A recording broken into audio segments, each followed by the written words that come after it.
In this video, we're going to demonstrate how we can generate dynamic emails with Floe.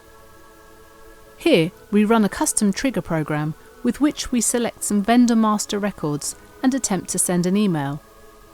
We're selecting everything for a particular company code.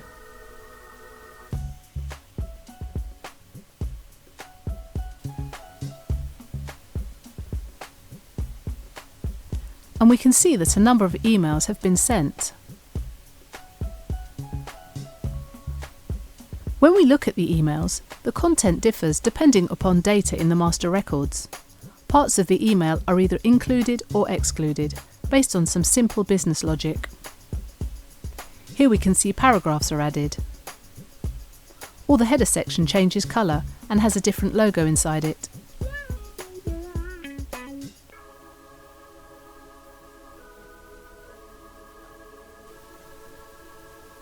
You can transform all your SAP communication with Floe.